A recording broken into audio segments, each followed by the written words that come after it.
மாவட்டம் சங்கராபுரம் அருகே சிறுவர்கள் ஓட்டி சென்ற இருசக்கர வாகனம் விபத்துக்குள்ளானதில் 3 சிறுவர்கள் படுகாயமடைந்தனர். வளைவில் திரும்பும் போது அதிக வேகத்தால் கட்டுப்பாட்டை இழந்த இருசக்கர வாகனம் வீட்டின் அருகே விளையாடிக் கொண்டிருந்த குழந்தையின் மீது மோதியதில் குழந்தைக்கு கால் முறிவு ஏற்பட்ட நிலையில் இருசக்கர வாகனத்தில் பயணித்த 3 சிறுவர்கள் மற்றும் குழந்தை உட்பட 4 பேரும் மருத்துவமனையில் அனுமதிக்கப்பட்டு சிகிச்சை பெற்று வருகின்றனர்.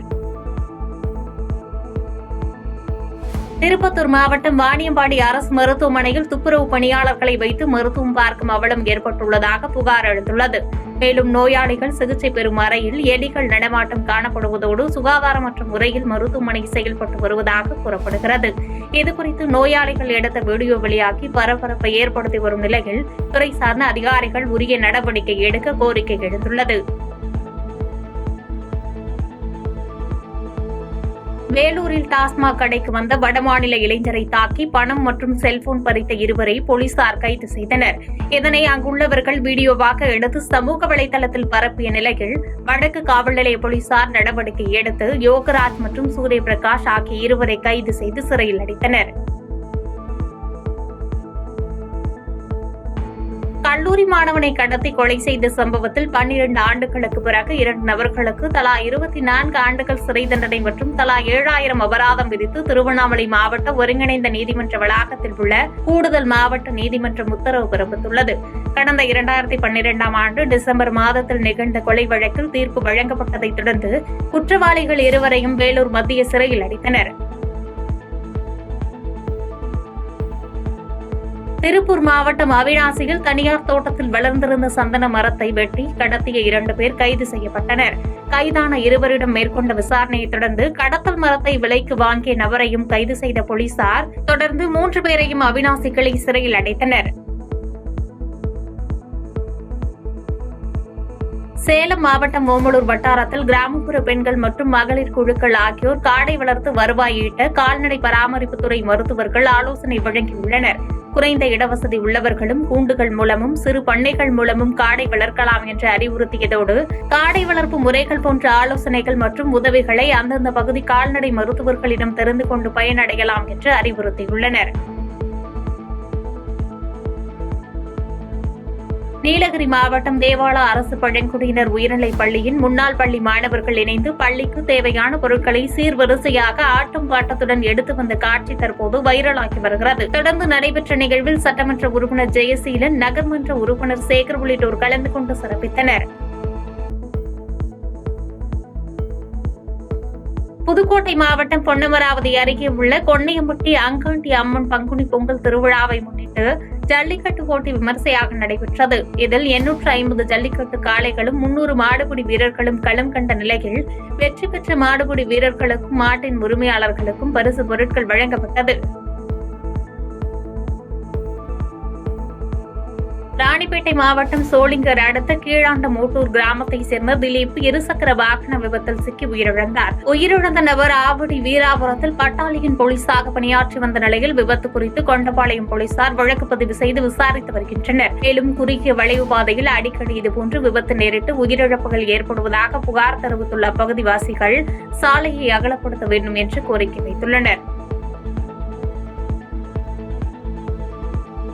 செங்கல்பட்டு மாவட்டம் அச்சிறுபாக்கம் பேரூராட்சிக்குட்பட்ட ஒற்றவாடை தெரு பகுதியில் தனிநபர் ஆக்கிரமிப்பில் இருக்கும் அரசுக்கு சொந்தமான சாலையை மீட்க மாவட்ட நிர்வாகத்திற்கு அப்பகுதி கிராம மக்கள் கோரிக்கை வைத்துள்ளனர். இதனால் அப்பகுதியில் உள்ள பொதுமக்கள் சுமார் 1 கிலோமீட்டர் தூரம் சுற்றி செல்லும் சூழல் உள்ளதாக வேதனை தெரிவித்ததோடு ஆக்கிரமித்து வைக்கப்பட்டுள்ள முள்வேலியை அகற்ற வேண்டும் என்று கோரிக்கை வைத்துள்ளனர்.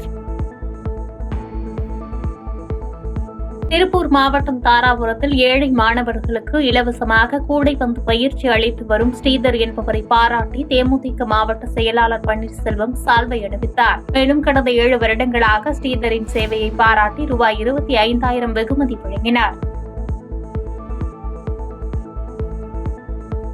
தேசிய ஜனநாயக கூட்டணி குறித்து பேச தகுதி படைத்தவர் எடப்பாடி பழனிசாமி மட்டும்தான் என பாஜக மாநில துணைத் தலைவர் KP ராமலிங்கம் தெரிவித்துள்ளார். சேலத்தில் செய்தியாளர்களுக்கு பேட்டியளித்த அவர், தோல்வி பயத்தில் இலவசம் என்ற மத்தாப்புகளை ஆளும் கட்சி அள்ளி வீசி வருகிறது என்று விமர்சித்ததோடு, இரட்டை இலைக்கு மேல் தாமரை மலரும், இரட்டை இலையின் கீழே தாமரை மேலேதான் உள்ளது, இலைக்கு மேலேதான் பூ மலரும் என்பதால் தான் இரட்டை இலைக்கு மேலே தாமரை மலரும் என்று நயினா நாகேந்திரன் சொன்னார் என்று விளக்கமளித்தார்.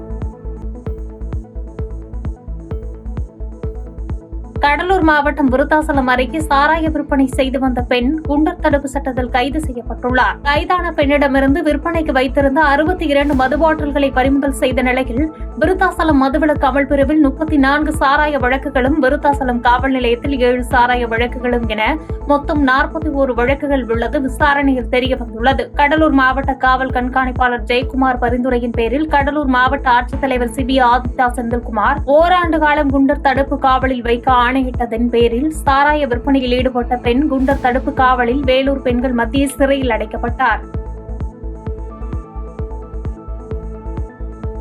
கிருஷ்ணகிரி மாவட்டம் ஒசூர் அருகே வனப்பகுதியிலிருந்து வெளியேறி கிராம பகுதிகளில் சுற்றி வந்த 5 காட்டு யானைகளை பட்டாசு வெடித்து வனப்பகுதிக்குள் விரட்டியடிக்கப்பட்டது. இந்நிலையில் சுற்றுவட்டார கிராமங்களான போடூர், ஆழியாளம், ராமபுரம், பீர்ஜே பள்ளி உள்ளிட்ட 10க்கும் மேற்பட்ட கிராம மக்கள் பாதுகாப்பாக இருக்க வேண்டும் என அறிவுறுத்தப்பட்டுள்ளது. மதுரை மாவட்டம் உசிலம்பட்டி அருகே உள்ள எழுமலையில் நாய்கள் கடித்து 15 ஆடுகள் வெளியான சம்பவம் கால்நடை வளர்ப்போரிடம் சோகத்தை ஏற்படுத்தியுள்ளது. தகவல் அறிந்த எழுமலை போலீசார் வழக்கு பதிவு செய்து தீவிர விசாரணை நடத்தி வருகின்றனர். மதுரையில் அரசு பள்ளியில் தமிழ் வழி கல்வியில் பயின்று தற்போது UPSC தேர்வில் சங்கர் பாண்டியராஜ் வெற்றி பெற்றுள்ளார். இந்நிலையில் தனது மகன் UPSC தேர்வில் தேர்ச்சியடைய நான் முதல்வன் திட்டமே முழு காரணம் என அவரின் தாயார் ராமலட்சுமி தெரிவித்துள்ளார். மேலும் இதற்காக தமிழ்நாடு முதலமைச்சர் அவர்களுக்கும் தமிழ்நாடு துணை முதலமைச்சர் அவர்களுக்கும் மனமார்ந்த நன்றியை தெரிவித்துள்ளார். என் மகன் கவர்மெண்ட் ஸ்கூலில் தான் படித்தான். ஒரு பாண்டியவிடார ஸ்கூலில் படித்து, சௌராஷ்டிரா ஸ்கூலில் படித்து, கவர்மெண்ட் ஸ்கூலில் தான் படித்து நம்ம பெரிய படிப்பு படிக்கணும், சகாய மாதிரி அப்துல் கலாம் மாதிரி வரணும் அப்படின்னு ஆசைப்பட்டால் நம்மளுக்கு வசதி வேணும். அந்த வசதி எங்ககிட்ட இல்லை. அவன் ஸ்கூலில் போய் மாநகராட்சியில் போய் படித்தான். இப்போ தங்கியிருந்து அங்கே படித்தான். அங்கே படித்தாலும் டிஸ்டர்பன்ஸாக இருக்குதுமா, நம்ம மெட்ராஸ் போய் படிக்கிறோமா அப்படின்னு சொன்னான். அதாவது அவன் ஒரு சகாய மாதிரி வாழணும்னு தான் ஆசைப்பட்டான். அதை அந்த மாதிரியே வாழ்ந்துட்டு போட்டும். முதல்வர் திட்டம் இல்லைன்னா நான் இந்த நிலைமைக்கு வந்திருக்க முடியாது. இன்றைக்கி உங்ககிட்ட நிற்கிற அளவுக்கு எனக்கு இருக்கிறேன்னா அது முதல்வர் திட்டம் தான். நான் முதல்வர் திட்டம் தான். அந்த நான் முதல்வர் திட்டத்தை கொண்டு வந்தது துணை முதல்வர் உதயநிதி ஸ்டாலின் தான் கொண்டு வந்தார். அவர்கிட்ட தான் முதல்ல வாங்கினான். அந்த திட்டத்தின் மூலம் 7500 ஃபஸ்ட்டு வாங்குறப்ப நான் டிவியில் பார்த்தேன். அதாவது அது ரொம்ப எனக்கு சந்தோஷம். அந்த திட்டத்தை கொடுத்தது அவனுக்கு ரொம்ப தலைதூக்கி நிமிர வச்சுச்சு. ரெண்டாவது நம்ம மாண்புமிகு முதல்வருக்கு நன்றி சொல்கிறேன். அந்த திட்டத்தை பயன்படுத்துறதுக்கு நம்மளுக்கு ஒரு இதாக இருந்தார். திருநெல்வேலி மாவட்டம் காஷ்மீரில் தீவிரவாதிகள் சுற்றுலா பயணிகள் மீது துப்பாக்கி சூடு நடத்திய சம்பவத்தை தொடர்ந்து திருநெல்வேலி சரகத்திற்குட்பட்ட அனைத்து மாவட்டங்களிலும் உச்சபட்ச பாதுகாப்பு போடப்பட்டுள்ளதாக சரக DIG சந்தோஷ் அதிமணி தெரிவித்துள்ளார். அனைத்து மாவட்ட காவல் கண்காணிப்பாளர்களும் தீவிர கண்காணிப்பில் ஈடுபட்டுள்ளதாகவும் அசம்பாவித சம்பவங்கள் ஏதும் நிகழாமல் தடுக்கும் வகையில் போலீசார் 24 மணி நேரமும் தீவிர வாகன சோதனையில் ஈடுபட்டு வருவதாக தெரிவித்துள்ளார். கோவை மாவட்டம் ஆனைமலை அடுத்த சுங்கம் பால்பண்ணை அருகே காரும் பைக்கும் நேருக்கு நேர் மோதி விபத்துக்குள்ளானதில் பைக்கில் சென்ற சமையல் கலைஞர் மாணிக்கம் என்பவர் உயிரிழந்தார். இதனை அடுத்து அதிவேகமாகவும் அஜாக்கிரதையாகவும் காரை ஓட்டி வந்த ஆச்சிப்பட்டி பகுதியைச் சேர்ந்த கௌதம் சக்கரவர்த்தி என்பவரை கோட்டூர் காவல் நிலைய போலீசார் கைது செய்து விசாரணை மேற்கொண்டு வருகின்றனர். வேலூர் மாவட்டம் காட்பாடி அடுத்த லத்தேரி ரயில்வே நிலையம் அருகாமையில் ரயில்வே கேட்டை கடக்க முயன்ற கட்டிட தொழிலாளி ரயில் மோதியதில் உடல் சிதறி உயிரிழந்தார். ரயில்வே மேம்பாலம் அமைத்து தராததால் தொடர்ந்து உயிரிழப்புகள் ஏற்படுவதாக வேதனை தெரிவித்துள்ள அப்பகுதிவாசிகள் தங்களுக்கு மேம்பாலம் அல்லது சுரங்கப்பாதை அமைத்து தர வேண்டும் என்று கோரிக்கை வைத்துள்ளனர். போக்சோ வழக்கில் கைது செய்யப்பட்டுள்ள மதபோதகர் ஜான் ஜெபராஜுக்கு ஆதரவாக வருகின்ற 25ஆம் தேதி கோவையில் 1000க்கும் மேற்பட்டோர் பங்கேற்கும் கண்டன ஆர்ப்பாட்டம் நடைபெறும் என அகில இந்திய கிறிஸ்தவ வாலிபர்கள் முன்னேற்ற இயக்கத்தின் நிறுவன பொதுச் செயலாளர் ஜோஸ்வா ஸ்டீபன் தெரிவித்துள்ளார். கோவை தெற்கு வட்டாட்சியர் அலுவலகம் முன்பாக நடத்தப்படும் ஆர்ப்பாட்டத்தில் தமிழகம் மட்டுமல்லாது பல்வேறு பகுதிகளில் இருந்தும் மதபோதகர் ஜான் ஜெபராஜுக்கு ஆதரவாக ஏராளமான இளைஞர்கள், இளம்பெண்கள் மற்றும் அவரது ஆதரவாளர்கள் என 1000க்கும் மேற்பட்டோர் பங்கேற்பார்கள் என்றும் காவல்துறையினர் அனுமதி மறுக்கும் பட்சத்தில் தடையை மீறி இந்த போராட்டம் நடைபெறும் என்றும் தெரிவித்துள்ளார். பெருசாக்கணுங்கிறதுக்காக அவர் மேல உள்ள பொறாமையான மக்கள் அவர் மேல செஞ்சிருக்காங்கன்னா பொய் வழக்கு கொடுத்திருக்காங்க. இந்த வழக்கை அகில இந்திய கிறிஸ்தவ வாலிபர்கள் முன்னேற்ற இயக்கம் வன்மையாக கண்டிக்கிறது.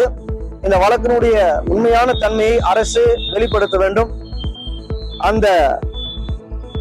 அந்த கண்டிக்கும் வண்ணமாக வருகின்ற 25ஆம் தேதி காலை 10 மணி முதல் 12 மணி வரை கோவை மாநகரில் செஞ்சிலுவை சங்கத்திற்கு முன்பாக அகில இந்திய கிறிஸ்தவ வாலிபர்கள் முன்னேற்ற இயக்கத்தின் சார்பாகவும் ஜான் ஜெபராஜுடைய ஆதரவாளர்கள் தமிழ்நாடு மாத்திரமல்லாமல் மற்ற அனைத்து மாநிலங்களிலிருந்தும் வருகை தர இருக்கின்றார்கள்.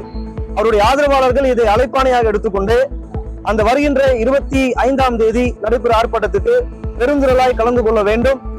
இதை சம்பந்தமாக இன்று காவல்துறையினிடத்தில் ஆய்வாளரிடத்தில் அனுமதி கடிதம் கொடுத்திருக்கின்றோம். ஒருவேளை காவல்துறை அனுமதி மறுத்தாலும் 1000க்கும் மேற்பட்ட இங்க வாலிபர்கள் ஜான் ஜெபராஜுடைய ஆதரவாளர்கள் அகில இந்திய கிறிஸ்தவ வாலிபர்களுடைய பொறுப்பாளர்கள் ஒருங்கிணைத்து மாபெரும் கண்டன ஆர்ப்பாட்டத்தை நடத்துவோம் என்பதை தெரிவித்துக் கொள்கிறோம்.